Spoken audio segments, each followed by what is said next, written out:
Hey trainers, Dom here. Welcome back to another episode of Pokemon Go Battle. Today we're going to be utilizing the same team as I did from the last episode, Marowak, Seaking, and Ferrothorn. We have Marowak in the lead once again, and these 5 battles are going to be a little bit shorter, but without doubt, let's just jump right in. So, battle number 1 here, it was an interesting battle.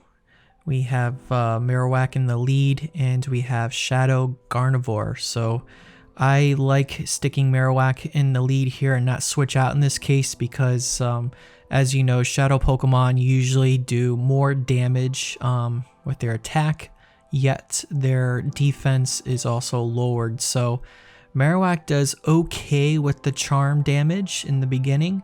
The whole idea is to get these shields out of the way so the rest of the team can do their job. And being how Shadow Gardevoir is so squishy, they already thrown down their 2 shields, which is awesome. So we managed to survive, and we're waiting on to the next Pokemon that comes in. We have Skarmory, so just before Marowak goes down, we go with a Shadow Ball just to get that damage out of the way. So, yep, not too bad so far. We throw in Ferrothorn here just to get the Thunder out of the way. It's really the only charge damage, charge attack that we have that does super effective damage. So Skarmory goes down, and we have Victory Bell, and the trainer surrenders. So GG's on game number 1. So game number 2 here. Yeah, not too bad. Marowak is pretty tough unless we have those hard counters, and we usually switch out, like in this case right here with Altaria. So the trick is to switch into Gold Seaking as quickly as possible, and they switch into their Meganium. So without a doubt, we're going to Icy Wind as much as we can. Attack debuffs do help us here, but of course we're going to Shields because we want to keep Seaking alive in hopes that we can try to get Altaria once again. So we're going to have no problem going to another Icy Wind. We're just going to see if they're actually going to shield here. Sometimes they do, sometimes they don't. In this case, they let go of their Meganium. So we have Raichu. This Seaking is going to go down. So as a safe switch in this point, a little bit of a counter, not hard counter, is Ferrothorn because he's going to be resisting any attacks that Alolan Raichu is going to have. So Thunder Punch comes in, not very effective, and Altaria comes back. So this is tricky. I mean, I always get this kind of matchup with Ferrothorn and Altaria. I don't really have an answer besides Seaking in this point. So like I mentioned in the last video, this team usually just needs to contribute as far as chip damage. So I was trying to get a Thunder here, and I believe they shield. So let's see. Yep, they do shield. And at this point, Ferrothorn's just going to go down. I'm not going to have enough energy to throw another charge attack. Sometimes I try to do Power Whip depending on the situation to bait the shield, and in this case we didn't. So they switched back into Raichu.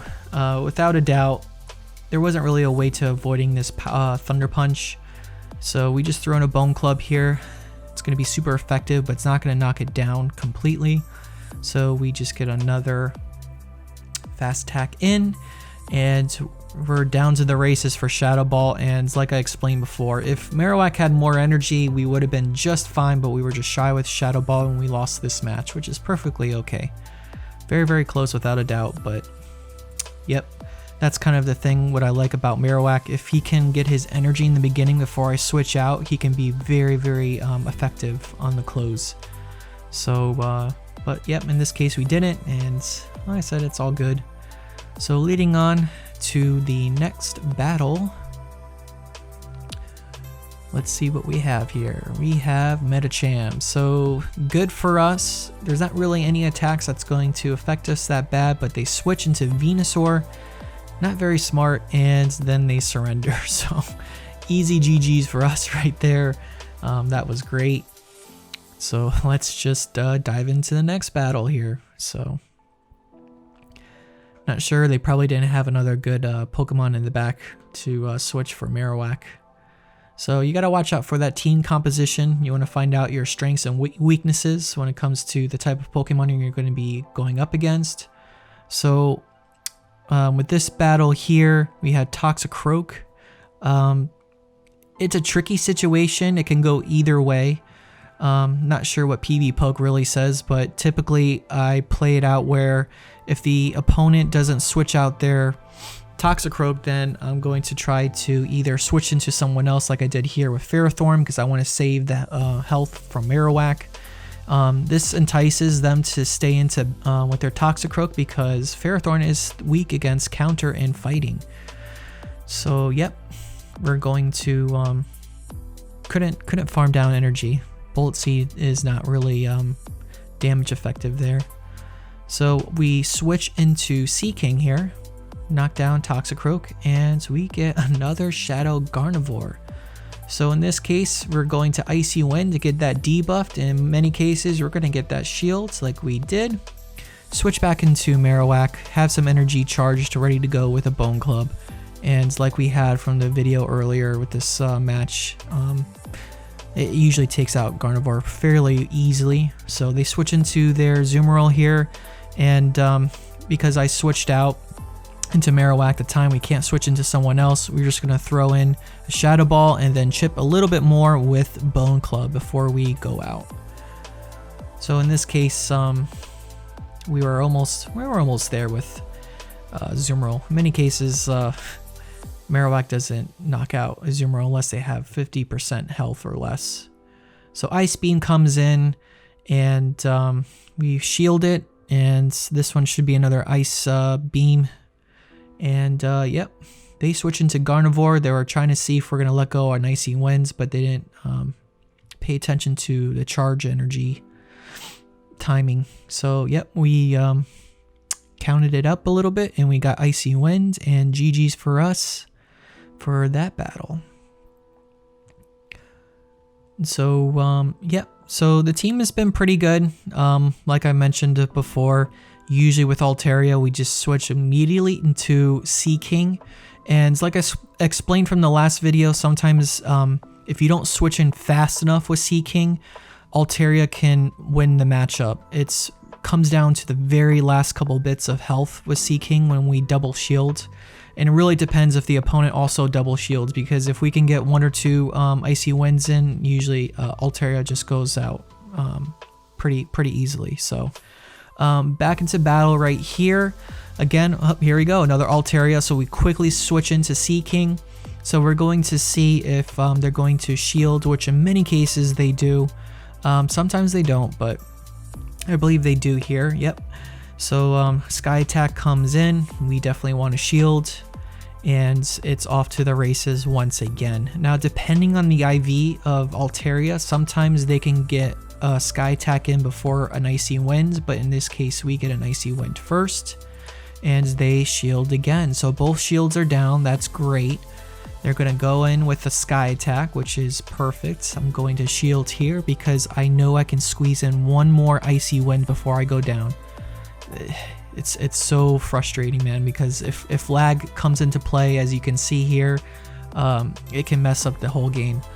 So yep, Seaking goes down. We throw in Ferrothorn at this point.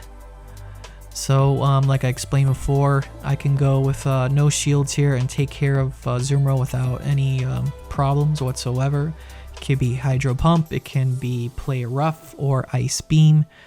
Here we go, Play Rough, not very effective. So they throw in a Heatmore, which you don't really see in the game too much. It's a spicy pick without a doubt. So I quickly throw in Marowak because it's going to be non-effective with any fire attacks, but Flamethrower does pretty good amount of damage there. So charge up into almost 2 Bone Clubs, and I was trying to do back-to-back, which scared me a little bit there because I thought they're going to have another Flamethrower in there, but it was only a power-up punch. So I was like, woof, could have lost the game there. So we throw another Bone Club, and Zoomerl comes in, and it's just down to the very last second. Now I could have probably sneaked in a Shadow Ball, but it was very close.